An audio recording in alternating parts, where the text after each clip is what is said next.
Wait a minute, I already told you, I didn't cheat on my husband, I said, but my mother-in-law and husband didn't believe me. They acted like it was already proven. I kept denying it, but my mother-in-law wouldn't stop. My son is sterile. There's no way you could be pregnant with his child. If you get a medical test, it'll prove you cheated. But honestly, we don't even need that, it's obvious. I tried to argue back, but my own mother slapped me. I looked at my parents, but they just stared at me coldly. My name is Anna, I'm 34 and work in an office. I got married to my husband, William, last year after dating him for a long time. We both work and share house chores, so our life feels balanced. William can cook, clean, and do laundry. I've always appreciated that about him. We were living happily as newlyweds, and I thought this happiness would last forever. From the start of our marriage, I wanted to have kids. In my 20s, I was focused on my career, but as I watched my friends raising happy families, I started longing for a child of my own. However, maybe because of my age, I hadn't been able to get pregnant yet. It was disheartening, but I kept hoping. Then one morning, I woke up feeling sick. Could this be it? I grabbed a pregnancy test, and when I saw the positive result, I couldn't believe my eyes. Was I really pregnant? I called into work late and rushed to the hospital to be sure.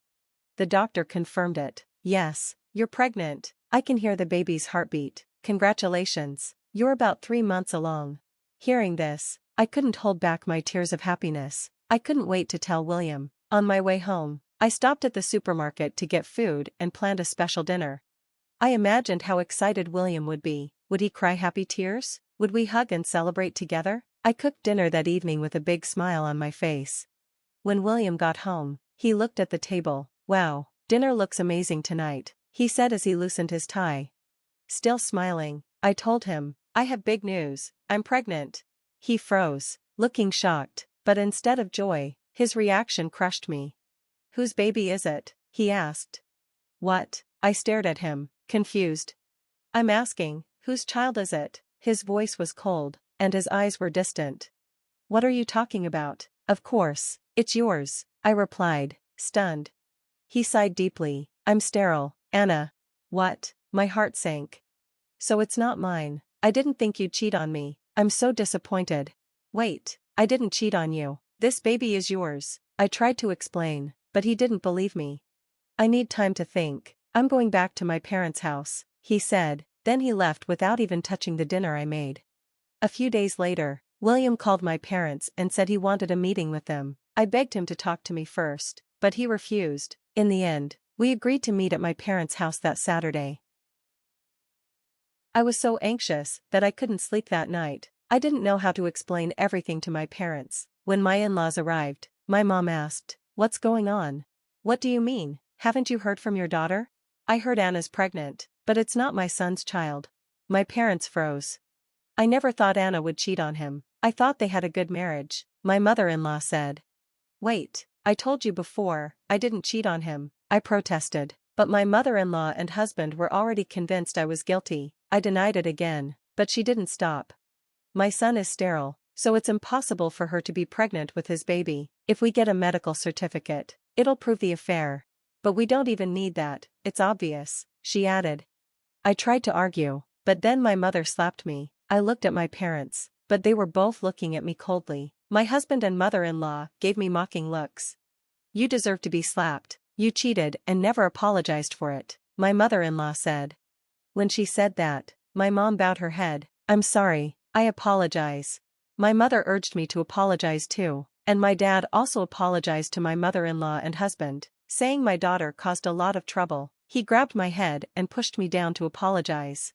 I pushed my dad's hand away and asked them to listen to me, but they wouldn't. They were so angry. "You've caused so much trouble and shame for our family. You're no daughter of mine," my father yelled in front of my in-laws. "Oh my God, they've disowned you. I guess you got what you deserved," my mother-in-law laughed. Just then, the door to the living room opened, and my sister walked in. "Dad, Mom, please calm down," she said. Finally, she was here. My father, still furious, turned on her too. "How can you stay so calm after all this? This isn't your problem. We're family." "Of course, it's my business." My sister turned to my mother-in-law and husband. "Is it true that you're sterile?" My mother-in-law and husband looked at my sister with confused expressions. Do you think your sister-in-law is accusing us, William? My mother-in-law asked. No, not at all, but it might help if we had some facts to back it up, my sister replied calmly. When did you have the test? She asked. My husband and mother-in-law exchanged looks. He didn't take any tests, my mother-in-law finally admitted. What? I was shocked, and my sister was surprised too. Then how can you say he's sterile? My sister asked. Are you trying to scare us? He hasn't had a test, but it's true, my mother-in-law said defensively. My sister stayed calm and asked, how can you be so sure? My mother-in-law sighed, clearly annoyed, and started explaining. My son was married before. He couldn't have children after 7 years of marriage, but his ex-wife got pregnant right after the divorce, so it must be my son's problem. She ended her story with certainty. That's not proof that my husband is sterile, I said, but I didn't know how to argue since I didn't know enough about it. I looked at my sister for help, and she nodded, then spoke again. I understand why you think that, but you can't say for sure he's sterile just because of that. There are people who have kids after 10 years of marriage without fertility treatment. My mother-in-law interrupted. Don't try to lecture me with what you found on the internet. You're not a doctor, so what you say doesn't matter. I thought, she's not even listening properly. I am a doctor, I'm an obstetrician, my sister said flatly. What? My husband and mother-in-law were shocked. It seemed like they hadn't really paid attention to my sister before. I explained this before you all got married. You're just guessing. If you really want to blame my sister, let's get a proper test. I can do it for you at a reasonable price since I'm family. At that, both my husband and mother-in-law looked uncomfortable, but they seemed stuck. If you insist, let's do the test, my husband said, reluctantly agreeing. The test was done, and I decided to stay at my sister's house while we waited for the results. I didn't want to see my husband or go back to my parents' house. My sister tried to cheer me up, which helped me stay calm. A few weeks later, the results came in. We all met at my parents' house to hear the news. It turned out there was nothing wrong with my husband. My mother-in-law's face went pale, and my husband was surprised. Anna, I'm sorry, but I'm glad there's nothing wrong with me. Now we know the baby is mine, he said, sounding relieved. I was speechless. Who was it that agreed with my mother-in-law and accused me based on just assumptions? My mother-in-law laughed and said, if we'd done this test earlier, we wouldn't have had all this trouble. She didn't even apologize to me. I guess that settles everything for now, my husband said, looking proud. I thought to myself, I can't be with someone like this anymore. When my husband said, let's go home together, I refused. Noticing how I felt, my sister stepped in. I don't think she's ready to go back yet. I'll stay with her. My husband reluctantly agreed, and he and my mother-in-law finally left my parents' house. What a pair they are. They almost convinced us too, my father muttered. I'm sorry I slapped you the other day, but this whole mess is their fault, my mother said, apologizing. My parents were angry at my husband and mother-in-law, but from my point of view, they were also to blame. My sister took me straight to her apartment. As soon as we arrived, I felt such relief that I couldn't stop crying. My sister didn't say anything, she just hugged me and comforted me. No one believed me. Everyone looked at me with cold, suspicious eyes, and it terrified me. In the middle of all that, my sister was the only one who stood by me. I was so glad I had talked to her before the meeting at my parents' house. She came all the way to support me, and I couldn't thank her enough. I stayed with my sister for a few days, resting both physically and emotionally. Then, I made a decision. My sister came with me to my husband's house. When my husband saw us, he greeted me, "Welcome home, I've been waiting for you." He was surprised to see my sister and another person with me.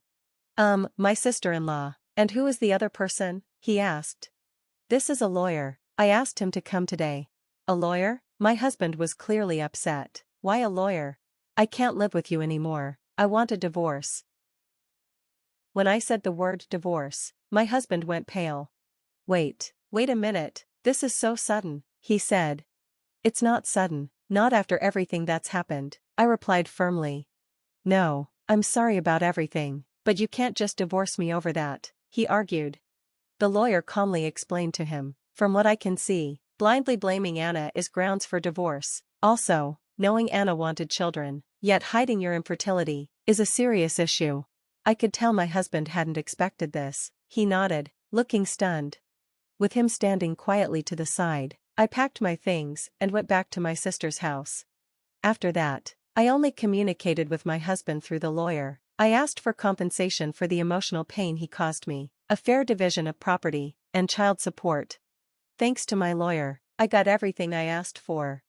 Also, my mother-in-law and husband spread rumors in the neighborhood and at his work, claiming I had an affair. I sued them for defamation. In addition to getting more money, both my husband and mother-in-law were forced to publicly apologize and correct the lies they told. As a result, they lost all credibility and became socially isolated. I decided to rent an apartment just down the street from my sister's house. My parents offered for me to move back home and help raise my child, but I politely declined.